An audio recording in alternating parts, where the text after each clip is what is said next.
Pernah nggak kepikiran, kenapa kita yang tinggal di Indonesia harus kerja banting tulang bertahun-tahun cuma buat beli satu unit mobil keluarga? Padahal, di luar negeri sana, dengan jumlah uang yang sama, kamu mungkin udah bisa bawa pulang mobil sport atau SUV mewah yang jauh lebih keren. Bayangin, satu mobil yang sama, dirakit di pabrik yang sama, tapi harganya di sini bisa 2 kali lipat lebih mahal dibanding negara tetangga kita. Apakah kita cuma dijadikan target pasar yang empuk, atau ada permainan besar di balik label harga yang bikin geleng-geleng kepala ini? Di video ini, kita akan bongkar rahasia gelap kenapa harga otomotif di Indonesia nggak masuk akal buat kantong masyarakat umum seperti kita. Indonesia itu raksasa. Kita punya hampir 300 juta penduduk yang setiap harinya butuh mobilitas buat cari nafkah atau sekadar sekolah. Logikanya, kalau pembelinya banyak, harusnya harga bisa ditekan jadi lebih murah lewat sistem ekonomi grosir kan? Tapi di sini, logika itu patah. Nyatanya, Indonesia justru jadi salah satu negara dengan harga kendaraan paling mahal di Asia Tenggara, bahkan di seluruh dunia. Kita akan telusuri mulai dari labirin pajak yang berlapis, sampai skema distribusi yang mungkin sengaja bikin kamu tetap mencicil selamanya. Tapi, apakah benar pajak adalah satu-satunya alasan, ataukah ada pihak lain yang diam-diam mengambil untung paling banyak dari keringat kita? Banyak yang ngira kalau harga di dealer itu adalah harga asli mobilnya. Padahal, harga itu udah digemukin sama banyak banget titipan. Pertama, ada yang namanya NJKB, atau nilai jual kendaraan bermotor. Ini adalah harga asli sebelum bumbu-bumbu pajak masuk ke piring kamu. Terus, pemerintah nambahin PPN 11%. Belum lagi BBNKB, alias biaya balik nama yang bikin dompet mulai berasa agak tipis.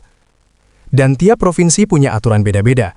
Itulah kenapa harga mobil di Jakarta bisa beda sama di Surabaya atau di Medan.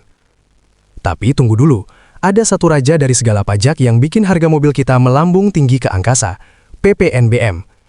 Pajak penjualan atas barang mewah ini menganggap mobil bukan kebutuhan dasar, tapi barang mewah yang cuma boleh dimiliki orang kaya. Bayangin, pajak ini bisa nambahin beban 15% sampai 70% dari harga mobilnya. Jelas aja, harganya jadi nggak masuk akal buat kita. Pemerintah sebenarnya butuh uang pajak ini buat bangun jalanan yang kamu lewati tiap hari. Jadi, kamu yang bayar jalannya, kamu juga yang bayar mobilnya. Tapi masalahnya, kenapa mobil yang dibikin di dalam negeri, pakai tangan orang kita sendiri, pajaknya tetap berasa kayak barang impor? Kalau pajak udah setinggi ini, harusnya harga mobil nggak bisa naik lagi kan? Ternyata ada pemain lain yang bikin margin harganya makin gelap. Kenalin, ini adalah APM atau agen pemegang merek. Mereka adalah penjaga gerbang utama yang nentuin mobil apa yang boleh masuk ke garasi kita. Di Indonesia, satu merek besar biasanya cuma dipegang satu grup konglomerat. Mereka punya kendali penuh soal harga, dari gudang sampai ke ruang pamer. Dari pabrik, mobil nggak langsung ke kamu. Ada rantai distribusi panjang dari distributor pusat, main dealer, sampai ke dealer kecil di kotamu. Dan setiap kali mobil itu berhenti di satu titik distribusi, harganya bakal nempel margin keuntungan baru buat bayar operasional mereka. Pernah disuruh nunggu berbulan-bulan pas mau beli mobil? Kadang, kelangkaan ini dijaga buat mastiin harga tetap stabil dan nggak gampang turun.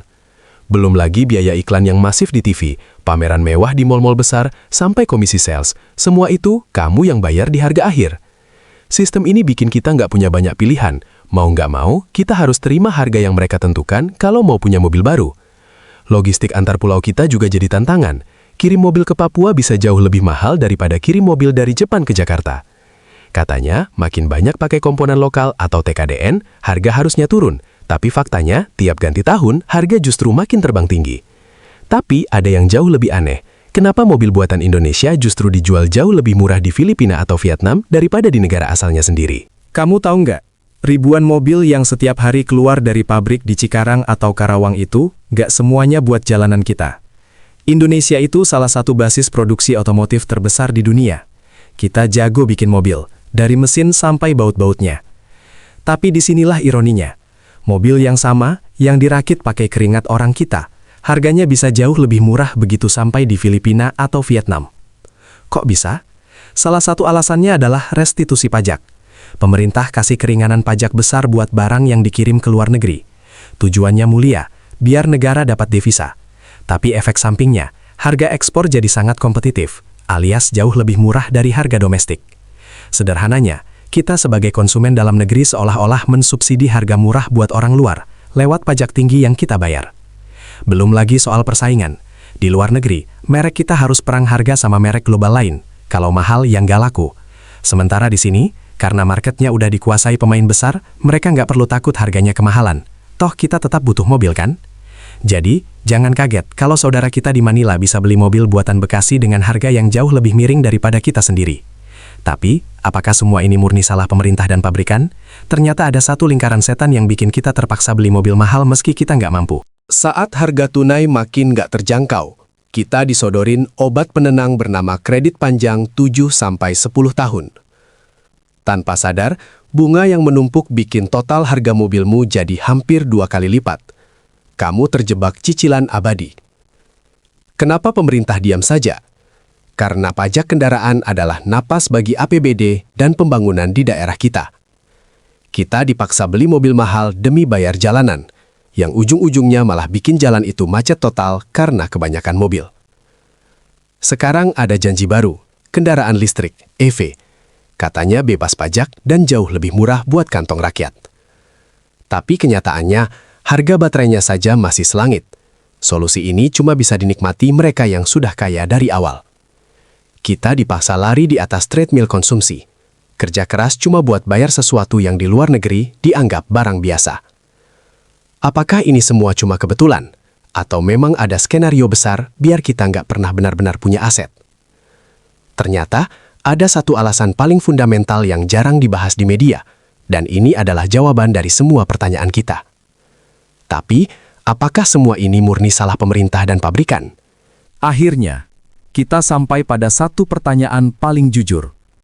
Kenapa sistem yang mencekik ini dibiarkan terus berjalan selama puluhan tahun? Jawabannya bukan cuma soal pajak atau dealer yang serakah, tapi karena Indonesia sedang terjebak dalam sebuah strategi besar. Pemerintah kita sebenarnya ingin kita menjadi raja manufaktur, bukan cuma sekadar konsumen atau pembeli. Dengan mematok harga tinggi untuk produk luar dan membebani pajak berlapis, tujuannya agar produsen asing mau bangun pabrik di sini. Masalahnya, biaya untuk membangun mimpi industri nasional itu tidak dibayar oleh pemerintah, tapi ditarik langsung dari kantong kamu. Kita membayar harga mahal hari ini sebagai investasi, agar 10 atau 20 tahun lagi, Indonesia bisa punya industri yang mandiri. Namun, kenyataan pahitnya adalah, efisiensi produksi kita masih kalah jauh dibanding negara tetangga seperti Thailand. Biaya logistik kita yang mahal dan birokrasi yang panjang, membuat harga mobil lokal pun sulit untuk turun drastis. Jadi, resolusi dari masalah ini bukan cuma soal menurunkan pajak, tapi soal keberanian kita untuk menuntut sistem yang lebih efisien. Harga kendaraan di Indonesia akan tetap mahal selama kendaraan masih dianggap sebagai sumber pendapatan negara, bukan alat produktivitas. Kita sedang membayar untuk sebuah masa depan yang belum tentu kita nikmati sendiri, sementara mobilitas kita hari ini terus terhambat. Apakah ini adil? Mungkin tidak. Tapi memahami kenapa ini terjadi adalah langkah pertama agar kita nggak lagi cuma bisa pasrah.